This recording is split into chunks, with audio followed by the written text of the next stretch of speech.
Бухта Столбчатого мыса, Охотское море,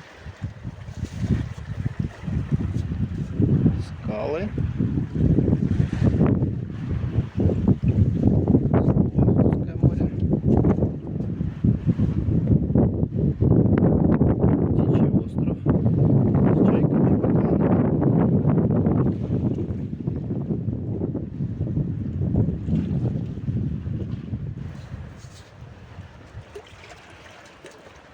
Снова скалы.